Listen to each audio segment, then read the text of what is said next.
मदरसा खालिदा हारून के ज़ेर एहतमाम आप किन किन खिदमत अंजाम दे रहे हैं? अस्सलाम वालेकुम। मैं Alkama Kausar popular, my qualification MA. MEd Bagh Ishaq Umme Salma मस्जिद के पास। हम लोगों का ये जो मदरसा खालिदा हारून है, इसमें ख़ास तौर से ये औरतों का मदरसा है और ऐसी औरतें जिनको लिखना और पढ़ना नहीं आता, ज़्यादा उम्र की औरतें जो कुरान शरीफ ख़त्म नहीं किए हैं और उनको एकदम तजवीद कायदे से पढ़ाना, कुरान शरीफ एकदम सही समझ कर पढ़ना और उसका उर्दू में तर्जुमा, कि उनको उर्दू में समझे कि इसका मतलब क्या है, और नमाज को एकदम सही तरीक़े से सीख कर नमाज को पढ़ें। वज़ू बनाने का तरीक़ा, उसके अंदर बाहर के फ़राज़ एकदम सही तरीक़े से औरतें सीख कर उसको पढ़ें, वज़ू करें और नमाज़ पढ़ें।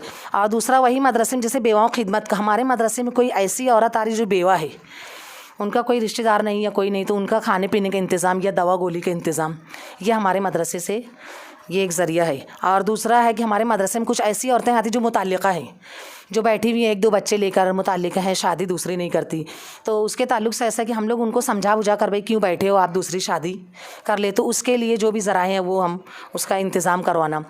और जो ज़्यादा उम्र की लड़कियां बैठी हैं, कुछ माँ बाप ढूंढते रहते, रिश्ता ढूंढते रहते, बहुत ऊंचा रिश्ता ढूंढते हैं और वो नहीं मिलता, तो जिनकी वजह से कुछ लड़कियां 25 साल 30 साल की हो जाती हैं, तो ऐसी लड़कियों का रिश्ता कि भाई उनको समझा बुझा कर कि आप अपना नसीब समझें कि भाई आपको जो भी रिश्ता तय होता है उसको जल्द अज जल्द आप अपनी उम्र के से पहले शादी कर ली, ताकि इतनी उम्र ना हो जाए।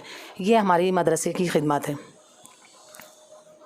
शहर वालों को आप क्या पैगाम देना चाहते हो आपके ग्रुप के ज़रिए? मालेगांव शहर वालों को हम ये पैगाम देना चाहते हैं, तो माशाल्लाह मालेगांव शहर में बहुत सारे मदरसे हैं, बहुत सारे मदरसे चल रहे हैं, मगर हम लोग ये एक पैगाम देना चाहते हैं कि ये जो बुराई है, दूसरी शादी नहीं करते बैठे रहते हैं, ये ज़्यादा उम्र हो जाती है, रिश्ता बहुत अच्छा ढूंढने की कोशिश करते हैं, तो ये जो ऐसा जहन बना हुआ है, ये जहन को ख़त्म करें और एक अपना नसीब की अल्लाह ताला नसीब बनाता है, हम जाएंगे तो अपने नसीब से बहुत अच्छा हो जाएगा, ताकि आप अपनी उम्र के लिहाज से अपनी शादी दूसरी कर ली। हम ये पैगाम देना चाहते हैं कि जिस तरह बेवा लोग परेशान हैं, अब अगर बाग इसाक में बेवा हैं तो वो दूसरे मोहल्ले में ना जाते हुए हम बाग इसाक के ही मोहल्ले में ही उनका खर्च पाने का इंतज़ाम हो जाए, ताकि वो बेवा दूसरे मोहल्ले में जाके किसी से मांगे ना। ये हमारा पैगाम है। और इसके अलावा आप मदरसे के ज़रिए और क्या क्या कोर्स वगैरह करवाते हैं? मदरसे में वज़ू का तरीक़ा सीखना, नमाज का तरीक़ा सीखना और दूसरों की खिदमत अंजाम देना।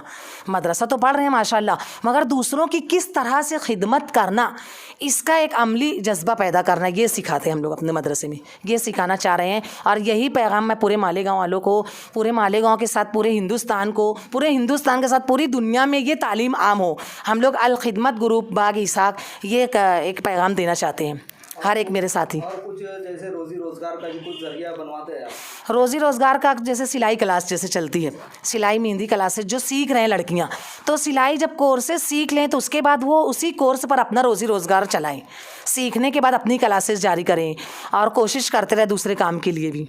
इसकी कोई फीस वगैरह रहती है? नहीं, इसकी कोई फ़ीस नहीं है, हमारे मदरसे की कोई भी मदरसे की कोई फ़ीस नहीं है, ये बिल्कुल फ़ीस सबिलिल्लाह है, वो आए और पढ़े, कोई फ़ीस नहीं मदरसे की।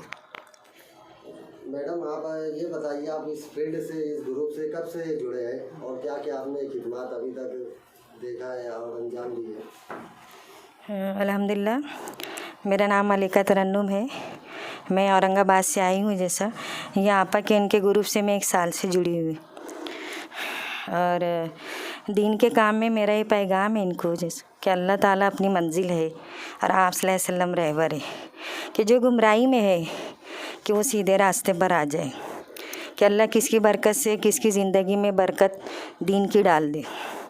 ये मेरा समझो जद्दोजहद है, और जितना हमारे नबी सल्लल्लाहु अलैहि वसल्लम सिखा के गए हमें, और उस रास्ते पे चलने में सबके लिए आसानी पैदा हो जाए। दूसरी बात ये है कि देखो, इबादत से तो जन्नत मिलती है, लेकिन खिदमत से अल्लाह मिलते हैं। जब हमारा ये जज्बा हो जाएगा तो इंशाअल्लाहुल अज़ीज़ पूरे ख़ानदान में, पूरी दुनिया में जो तोड़ है वो जोड़ पर आ जाएगा। जब वो जोड़ पर आ जाएगा तो बरकतों के ख़जाने होंगे इंशाअल्लाहुल अज़ीज़। मेरी अल्लाह से यही दुआ है कि जो आप सल्लल्लाहु अलैहि वसल्लम हमें काम बतला कर गए, हम उनका काम करें और वो खिदमत को अंजाम दें, जिसे अल्लाह मकबूल करे। अस्सलाम वालेकुम। करते हुए आपको कैसे फील होता है, क्या महसूस करते हैं? मतलब खिदमत को फील करते हुए कैसे अच्छा लगता है कि अल्लाह ने हमें उसकी रहमत की नज़रों से देखा और हमें कबूल किया, क्योंकि अल्लाह की मर्ज़ी के बगैर दरख्त का पत्ता भी हरकत नहीं कर सकता। और अल्लाह ने इस काम के लिए हमें चुना है, तो अल्हम्दुलिल्लाह अल्लाह का बड़ा ही एहसान और करम हुआ, ये फ़ील होता है। हम खुद को नसीब वाला समझते हैं कि अल्लाह ने नसीब से अलकमा आपा जैसे ग्रुप को जोड़ा है हमें। ये तो हमारा इरादा नहीं था कि हमें ये मंजिल अगर ना मिली तो हम वापस हमारे वतन लौट जाएंगे, क्योंकि हम ये काम में वहाँ 2-4 साल से जुड़े हुए, जो हमारी ज़िंदगी बन चुका है। हमारे लिए ऐसा है जैसे हमारी ज़िंदगी के लिए सांस है। दूसरी बात जो है, तो मैं कैंसर के पेशेंट थी और ट्रीटमेंट लेने के बाद भी मेरे को बहुत कमज़ोरी लगती थी, उठा नहीं जाता था, बैठा नहीं जाता था, मतलब ऐसा ज़िंदगी थोड़ी शिकस्त देने लगी थी। पर ये ग्रुप में जब से जुड़ी हूँ मैं, तो ऐसे लगता है कि ये विटामिन सी मिल गया। माशाल्लाह मैं चल सकती हूँ, नमाज़ पढ़ सकती हूँ, ज़िक्र अस्कार कर सकती हूँ और बहुत बड़ी बात कि खुश रहती हूँ। और ये जैसे काम में मतलब 1-2 दिन का भी गैप हुआ ना, तो तबीयत ऐसी बीमार जैसी लगने लगती। और वापस ये ग्रुप जैसे चालू हो गया, रोज़ाना जाओ, इज्तिमा में जाओ, खिदमत में रहो, तो ऐसे लगता नहीं कि मैं बीमार थी करके। बोलने का मतलब ये है, अल्लाह के रास्ते में ही शिफ़ा है।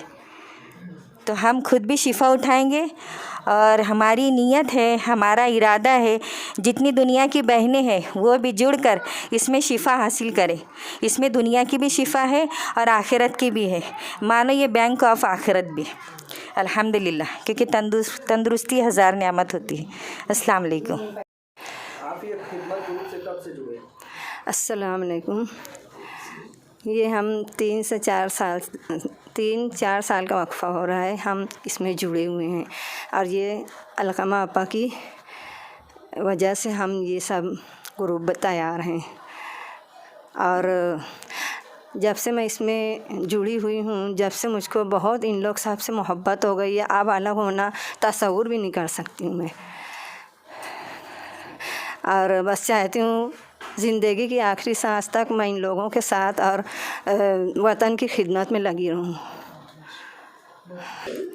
अस्सलाम वालेकुम। जी मैडम, आपने ये सुना है कि आप पहले बहुत ज़्यादा बीमार रहते थे। हाँ। और आपको खिदमत में शिफा मिली है, क्या ये बात हाँ सच है? हाँ, सही है ये बात। तो आप कैसे फील करते हो? अब तो कुछ नहीं दुखता है मेरा, अब बहुत अच्छा लगता है मेरे को, बहुत सुकून लगता है अब तो।